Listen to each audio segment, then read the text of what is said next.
긍정적인 의미로도 많이들 느끼고 계시는데요.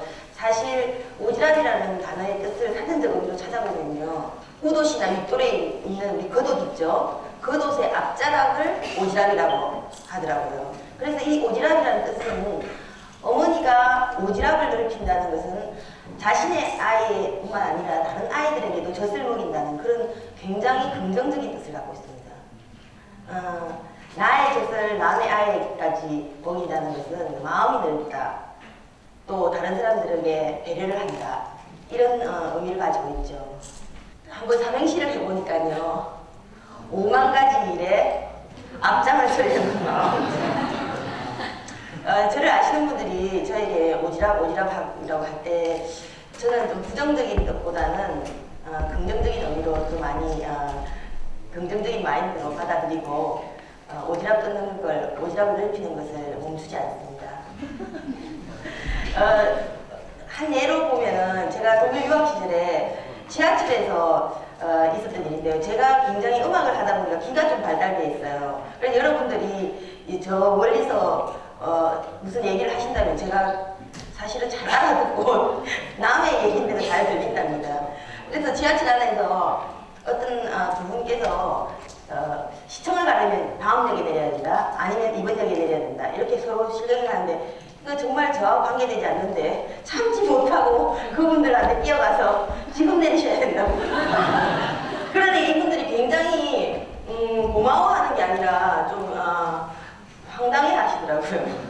그런데 이런 오지랖을 참을 수가 없습니다. 어떡하죠? 그런데 지금 이렇게 대구국제현대음악제는 많은 음악인들이 모여서 같이 소통하고 또 같이 교류하는 그런 장입니다. 이 현대음악제를 이끄는 저는 저의 모습은, 어린 시절의 모습은 지금의 오지랖과는 굉장히 다른 모습이었습니다. 어떻게 보이시나요? 여러 보이죠? 저는 어린 시절에 남들의 시선도 굉장히 불편했고 누군가가 나를 향해서 말을 하거나 이렇게 말 걸어오는 것도 싫어했습니다. 또 사람들하고 함께 있는 거 싫어했고요. 굉장히 내성적이고 굉장히 조용한 아이였습니다. 그렇게 보이시나요? 아니죠? 그 당시에 지금은 그런 병명이 많이 알려져 있는데요. 제가 어린 시절에는 그런 병명이 이름이 없었어요. ADHD라고 들어보셨죠? 주의력 결핍증 장애. 아마 제 모습은 그런 모습이었던 것 같습니다. 많은 것에 집중을 하기가 굉장히 힘들었고요. 그리고 다른 사람들이 하는 얘기들이 저에게 아주 멀리서 들리고 의미 있게 다가오지 않았습니다. 그래서 또 성격은 또 내성적이고 소극적이다 보니까 더더욱 사람들을 피하고 혼자 생각하는 것을 굉장히 좋아했습니다. 혼자 공상하고 혼자 생각하고 또 중고등학교 시절은 다른 수업 학과에도 사실은 관심이 없었습니다. 그러니까 싫고 좋고도 굉장히 분명하지만 밖으로는 표현 못하고 혼자로만 생각을 많이 했는데요. 근데 유일하게 제가 좋아하던 과목이 하나 있는데 그것이 수학이라는 과목이었습니다. 신기하죠? 수학만 공부하고 다른 과목에는 관심도 없고 잠을 자거나 뭐 전혀 집중하지 않았습니다. 그러던 어느 날 제게 우연한 계기로 고등학교 2학년 때 작곡이라는 것을 만나게 됐습니다. 사실 대학 진학하는 데 있어서의 장래에 대한 꿈도 없고 딱히 하고 싶은 것도 없고 또 무엇을 해야 된다는 것도 없었는데 우연한 계기를 통해서 음악 하시는 분과 얘기를 하다가 음악대학에 작곡가가 있다는 것을 얘기를 듣고 얼마나 관심이 없었으면 작곡을 대학에서 배우는 것인지 그때 처음 알았습니다. 근데 제가 가만히 생각하니까 학업 성적으로는 대학은 진학은 어렵겠고요. 이전부터 기는 좀 발달했다는 소리를 들은 것 같고 그런데 음악은 저한테 굉장히 좋아하는 것이 아니었습니다. 왜냐하면 음악은 굉장히 감상적이고 추상적인 것 같아서 저한테 와닿지 않았습니다. 그리고 주변에서 보는 음악 사람 하시는 분들의 성격도 별로 마음에 안 들었습니다. 그런데 이 작곡이라는 얘기를 들으니까 혼자 지금까지 공상하고 상상하고 또 혼자 있길 좋아하는 저에게는 굉장히 잘 맞는 것 같은 생각이 들었습니다. 그리고 작곡을 한번 시작해보니까 놀라운 사실을 알게 됐습니다. 작곡의 기초이론, 음악의 기초이론에 기초 이론의 틀을 마련한 분이 누구신지 아세요, 여러분? 수학의 아버지 피타고라스입니다. 이거 너무 놀랍지 않나요? 저는 이 사실이 너무 저에게 진짜 지푸라기라도 잡고 싶은 심정으로 이제 하고 싶은 걸 만났다는 마음으로 작곡을 더 좋아하게 됐습니다. 그래서 그렇게 소극적이고 모든 것에 관심이 없던 아이는 작곡에 빠지기 시작했습니다. 열심히 작곡을 했습니다. 그리고 꿈이 생겼습니다. 18년 동안 아무것도 하고 싶지 않았던 저에게는 작곡은 너무나 하고 싶은 것이고 작곡가는 제가 꼭 이루고 싶은 꿈이 되었습니다. 제 삶에 작은 변화가 생긴 거죠. 그리고 저는 큰 꿈을 안고 좀 더 작곡을 잘하기 위해서 독일로 유학을 갔습니다. 독일 유학을 가보니까 제가 또 생활비도 벌어서 공부해야 되는 그런 사정이었기 때문에 여러 가지 상황에서 소극적이고 내성적이면은 도저히 적응해 나가기가 힘들었습니다. 저는 제 모습을 좀 바꾸기로 결심을 했습니다. 조금 용기를 내서 더 적극적이게 되고 사람들과 함께 어울리게 되고 또 다른 사람들의 관심도 받아들이게 되고 저도 다른 사람들에게 관심을 갖게 됐습니다.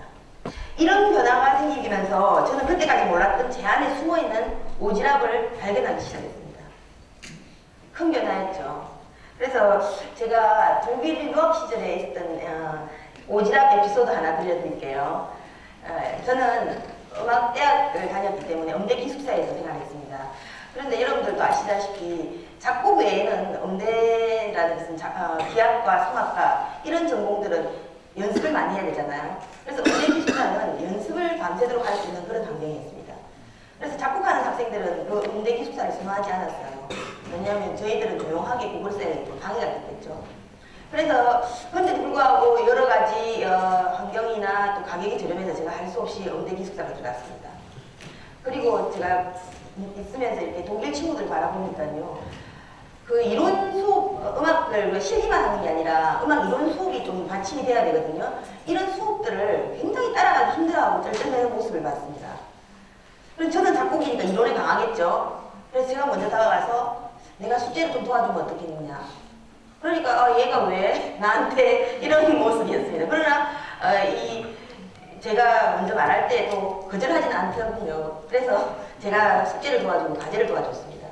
그러다 보니까 소문이 나서 많은 학생들이 저한테 오고 제 독일 유학 시절에 제 기숙사의 저 방은 하나의 이론 스터디를 공부방이 되었습니다. 그래서 제 공부방에서 이론을 가르치고 이러다 보니까 좀 독일 친구들과 바꿔가지고 그 문화를 좀 제가 보니 너무 외로운 사람들인 거예요. 사실은 제가 유학생이고 이방인이잖아요. 누가 가장 외로울까요? 제가 외롭잖아요. 그런데 이 친구들은 하나하나 다 외로움을 갖고 있고 또 이 독일의 개인주의 문화, 사회가 굉장히 좀 특이합니다. 우리나라의 어떤 정의나 소통 이런 거랑은 굉장히 좀 거리가 멀고 아주 개인적인데요. 이런 친구들 마음 깊은 곳에는 같이 함께 하고 싶고 이런 마음이 있어도 용기 내서 먼저 나가서 하지 않습니다. 오지랖을 떠는 걸 아주 좋지 않게 생각하고 있는 것입니다. 그러나 저를 통해서 같이 모여서 스터디도 하고 저는 아예 그냥 그룹 스터디를 만들어 버렸어요. 그래서 독일 친구들을 가르치고 이러면서 한 가지 아이디어가 전부 기악가니까 악기를 다음 시간에는 자신의 악기들 하나씩 가져오라고 그랬어요. 그래서 그 악기들을 가져와서 제가 지휘하고 리더하고 우리가 즉흥 연주회를 한번 하면 어떨까? 처음에는 조금 황당했는데 제가 뭐 수업도 가르치고 하니까 제 얘기를 들으면서 따라서 다 하나씩 가져왔어요. 그래서 제가 재밌는 건 뭐냐면 우리나라 국악이 있죠. 오음원계를 가르쳤어요. 그래서 이 오음원계는 참 특이한 게 5음계만 가지고 사용해서 자유롭게 리듬을 붙이면 음악이 됩니다. 그래서 이 오음원계를 가지고 같이 친구들이 즉흥적으로 연주하고 서로 주고받고 그 재미에 푹 빠졌어요. 이 친구들은 이것이 너무 즐겁고 이 시간이 너무 즐거워서 우리가 아예 앙상블을 하나 만들었어요. 이름도 하나 만들고. 그렇게 해서 나중에는 무대에까지 서게 되는 정신 연주회도 같이 가지게 됩니다. 지금도 가끔씩 그 친구들이랑 메일을 주고받거나 전화를 하면 그때 그 시절을 잊지 못합니다. 가장 순수하게 아무 대가 없이 서로의 것을 내어주고 또 같이 화합하고 이 오지랖을 이 친구들은 또 배워서 얼마나 이것이 좋은지 즐거운지 함께하는 것이 또 다른 사람에게 그 오지랖을 끄집어내고 또 오지랖을 전하고 있습니다. 이렇게 이런 시간들을 보내고 또 한 번은 또 다른 에피소드인데요. 이 독일 유학을 하면서 제가 경제적인 어려움 때문에 아르바이트를 정말 안 해본 아르바이트가 없습니다. 그때 많은 아르바이트를 하면서 그 당시에 학교에서 외국인 학생들을 위해서 아르바이트를 소개하는 사무실이 있었어요. 이 아르바이트를 주는 그 사무실에는 어떤 법칙이 있었냐면 아침 9시에 문을 열면 12시까지 근무하면은 저희가 아무리 많이 줄 서 있고 아니면 마지막 한 명이 남았으면은 12시 땡 하면 한 명 정도 받아줄 수 있지 않아요? 근데 12시 땡 하면 중간에서 그냥 돌려보내거나 우체국에서도 그런 경험들이 많았고요. 저는 도저히 제 상식적으로 이해가 안 됐는데 근데 이 아르바이트를 구하려고 많은 학생들이 외국인 학생들이 새벽부터 이제는 줄 서 있는 거예요. 문 밖에서. 그래서 아침 9시 문을 땡 하고 열면은 서로 미친 듯이 달려가서 줄 서서 먼저 들어가려고 막 싸움이 나는 거예요. 그래서 그다가 중간에 짜려고 저도 몇 번을 돌아가다가 새벽에 한두 시에도 가서 기다려도 보고 이 너무 소모적이고 낭비적인 행동을 하다 보니 너무 화가 났습니다. 그래서 한날은 기다리는 끝에 사무실 문을 한번 열어보니까 또 업무도 너무 느리게 하는 거예요. 그런데 보니 이 사람들이 세 사람이 일하는데 한 사람이 그 담당을 하고 있으면 두 사람이 놀고 있어 이 일을 안 봐주는 거예요. 제 오지랖이 가만히 있겠습니까? 그분들한테 용기를 내서 당신 지금 바쁘냐? 아니 당신은 안 바쁘다. 그럼 당신 이 사람을 도와서 이 일을 하면 우리가 빨리 일을 구하고 다 돌아가면 서로에게 좋은 효과가 있지 않을까 하니까 이 사람들이 굉장히 남의 일에 왜 관여하냐 하는 눈빛으로 저를 배타적으로 봤습니다. 그러나 저는 강하게 얘기하고 또 문을 열고 밖을 나오니 복도에서 애들이 서로 먼저 가려고 싸우고 난리가 난 거예요. 그래서 제가 어떻게 했겠습니까? 그거 가만히 보니까 제가 아무리 소리쳐도 또 잡고 하니까 안 보이는 거예요. 책상이 하나 있었습니다. 책상 위에 뛰어 올라가서 우리나라 말로 하면 줄을 서시오! 이렇게 외친 거예요. 줄 서라! 자 일단 줄 서. 그리고 우리가 차례대로 번호 야 너 가져와서 번호 써. 그래서 번호표를 하나씩 나눠가지고 그리고 우리가 몇 시까지 오늘은 그러면은 10분까지 했으면 내일은 신lun부터 와서 하는 거다. 그럼 우리 다 같이 아침 9시에 오면 되잖아. 순서대로. 그 밖에서 제가 또 이런 질서를 잡았습니다. 근데 지나가던 기자가 있었어요. 학부사 기자가. 그게 하나의 큰 기사거리가 돼서 독일 제가 민헨에 있었는데 민헨의 가장 바이에른의 가장 큰 신문 우리 대구의 매일신문 같은 주 도이치 자이퉁의 한 모퉁이에 한국에서 온 유학생 번뭐뭐 땡땡이 이렇게 해서 이런 얘기가 기사화됐습니다.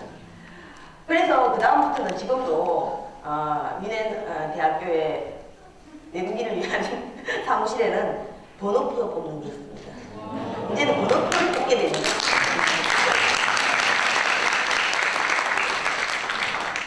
어떻게 오지랖을 떨지 않을 수가 있겠습니까?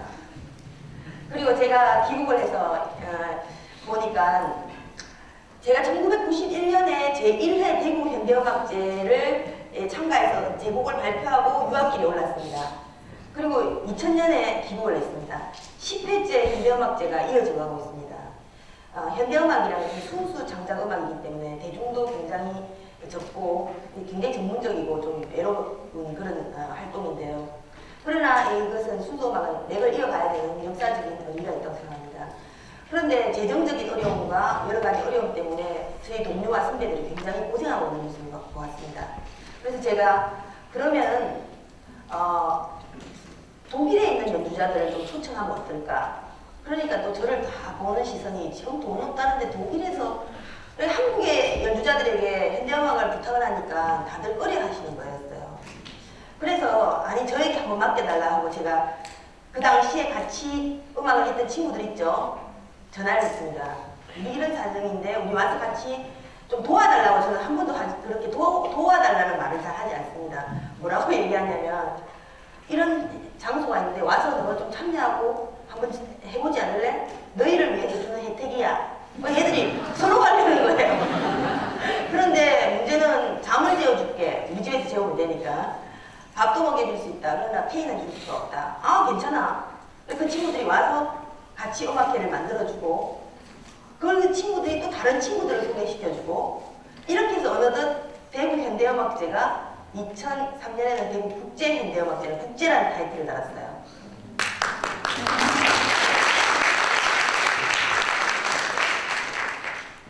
대구 국제현대음악제는 지금 많은 평론가들과 또 세계의 현대음악 전문가들이 현대 창작음악의 메카라고 비평하고 있습니다.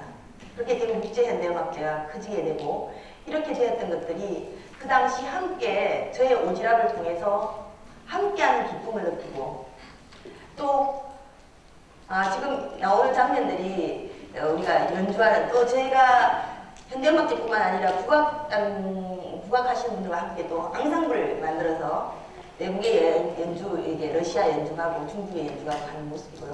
이게 대구 국제현대음악제 제 친구입니다. 콘트라베이스 오지랖 넓은 친구입니다. 이 친구가 저한테 항상 붙여주는 제목이 국제적 오지랖이라고 하거든요. 여러분들 마음속 깊은 곳에도 오지랖이 있다고 저는 생각합니다. 여러분들 이 오지랖이 발동할 때 주저하고 멈춘다면은 이런 오지랖의 시너지를 가질 수 없겠죠. 여러분들의 오지랖을 먼저 손을 뻗어서 다른 분들에게 내밀어 보세요. 여러분들도 이렇게 함께하는 즐거움과 행복을 누리시길 바라는 마음에서 저희 강의는 여기서 마치겠습니다.